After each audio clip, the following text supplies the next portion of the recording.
Azimuthal या subsidiary quantum number या दिगंशीय quantum संख्या या सेकेंडरी क्वांटम नंबर की खोज करने वाले वैज्ञानिक थे सोमरफील्ड।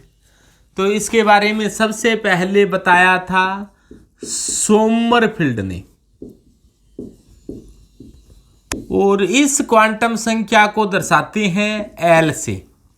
और यह क्वांटम संख्या किसके बारे में बताती है? उपकोष के बारे में। उपकोष यानी कि सब सेल के बारे में बताती है। उपकोष है, उनकी संख्या कई हो सकती है। अपने देखें जैसे एस उपकोष है, पी है, डी है, एफ है, जी है। इसके लिए एल के मान दिए गए हैं। एस के लिए एल का मान 0, पी के लिए एल का मान 1, डी के लिए एल का मान 2, डी 2, ऐसे याद रखो 2, डी 2, यानी कि डी के लिए 2 होता है। एफ के लिए एल का मान 3 होता है, जी के लिए एल का मान कितना होता है? 4 होता है। इस प्रकार से आगे ये चलते जाएंगे।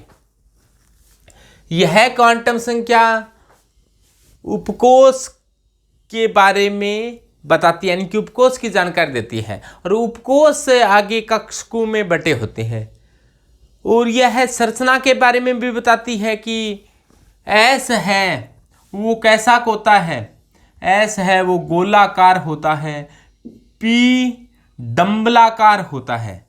और पी कक्षक जैसे 3 होते हैं, पी एक्स, पी वाई और p z. P x, p y और पी जेड की बात करें तो पी एक्स होता है, उसमें कक्षक पाली एक्स अक्ष पर होती है। ये मान लो एक्स है, अक्ष है, ये वाई अक्ष है और ये जेड अक्ष है। तो जब कक्षक पाली एक्स अक्ष पर हो तो इसे पी एक्स कहेंगे। कक्षक पाली यदि वाई अक्ष पर हो, एक्स वाई, कक्षक पाली यदि वाई अक्ष पर हो तो इसे क्या कहेंगे? पी वाई कहेंगे। और कक्षक पाली यदि जेड अक्ष पर हो, ये एक्स है, ये वाई है और ये जेड है। कक्षक पाली यदि जेड अक्ष पर हो तो इसे कहा जाता है पी जेड। तो पी एक्स, पी वाई व पी जेड ये कक्षक हैं। एस कक्षक गोलाकार होता है, स्फेरिकल होता है। पी कक्षक होता है डंबलाकार होता है। पी एक्स है तो ये एक्स अक्ष में होगा, पी वाई है तो वाई अक्ष में, और पी जेड है तो जेड अक्ष में।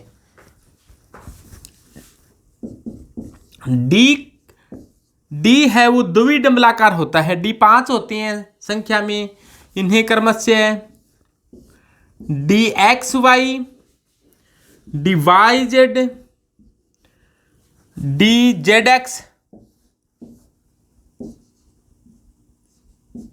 या एक्स जेड ए की बात है, d x square y square और डी जेड की स्क्वेयर। डी एक्स वाई है तो कक्षक पाली एक्स और वाई अक्ष के मध्य होती है। डी वाई जेड है तो कक्षक पाली वाई और जेड के बीच में होगी। डी एक्स जेड है तो कक्षक पाली एक्स और जेड के बीच में होगी। D x square y square है तो कक्षक पाली एक्स और वाई के ऊपर ही आ जाती है। और डी जेड स्क्वेयर है तो कक्षक पाली जेड के ऊपर आ जाती है। जैसे देखो डी एक्स वाई था तो कक्षक पाली एक्स और वाई के क्या है? बीच में है। तो इस प्रकार से कक्षक पाली एक्स और वाई के क्या गई? बीच में। और दूसरी कक्षक पाली इसके लंबवत होगी। डी वाई जेड है तो ये वाई है देखो, और ये जेड है, तो कक्षक पाली वाई और जेड के बीच में है और एक पाली इसके लंबवत है। डी जेड एक्स है तो एक पाली एक्स और जेड के बीच में है और एक पाली इनके लंबवत है। D x square y square है तो कक्षक पाली एक्स और वाई के ऊपर स्थित होती है। डी जेड स्क्वेयर है तो कक्षक पाली किस पर होती है? जेड अक्ष पर होती है। और एक पाली, इसमें एक्स वाई का कोई जिक्र नहीं किया, सीधा जेड स्क्वेयर का है तो एक पाली जेड पर आ गई। दूसरी पाली है वो इस प्रकार से चक्तिनुमा है, एक्स और वाई अक्ष पर इस प्रकार से चक्तिनुमा है, चकले जैसी है। तो ये होते हैं D5 कक्षक। और ये शब्द कहाँ से आया है? एस आया है ए शब्द आया शार्प से। शार्प का अर्थ होता है तीक्ष्ण। ए शब्द कहां से आया? ए शब्द आया शार्प से। शार्प का अर्थ होता है तीक्ष्ण। पी आया है प्रिंसिपल से। पी आया है प्रिंसिपल से। प्रिंसिपल का मतलब क्या होता है? मुख्य होता है। और डी आया है डिफ्यूज से। डी शब्द आया डिफ्यूज से। डिफ्यूज का अर्थ होता है विस्तृत, विस्तृत। और एफ की आकृति जटिल होती है। एफ आया है फंडामेंटल से। फंडामेंटल का अर्थ होता है मूल। तो तीक्ष्ण, मुख्य, विस्तृत, मूल, यानी सारा प्रिंसिपल, डिफ्यूज, फंडामेंटल। इनके पहले अक्षर से कह दिया। शार्प वाले को एस कह दिया, प्रिंसिपल से पी, कक्षक काम आ गया, नाम दे दिया गया। डिफ्यूज से डी और फंडामेंटल से एफ कह दिया गया। तो ये इनके एक बार दोबारा से देखें। दिगंशीय क्वांटम संख्या है, इसे एल से दर्शाते हैं। इसके खोजकर्ता सोमरफील्ड है।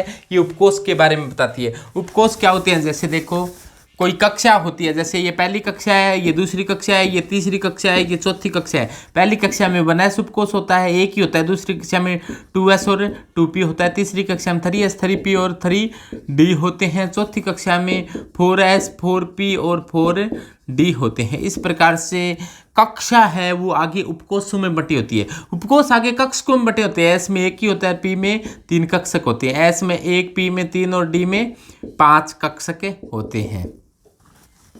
इनके लिए दिगंशीय क्वांटम संख्या एल के मान निश्चित होता है। एस है तो एल का मान 0 है, पी के लिए 1, डी के लिए 2, इस प्रकार से दिए गए हैं नाम। इनके एस को शार्प, तीक्ष्ण शब्द से आया है। पी प्रिंसिपल यानी मुख्य शब्द से आया है।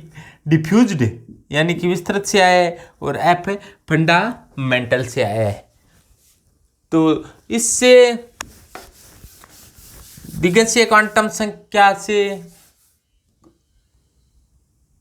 एल प्लस 1 का अंडरूट h/2 यानी कि इससे संवेग है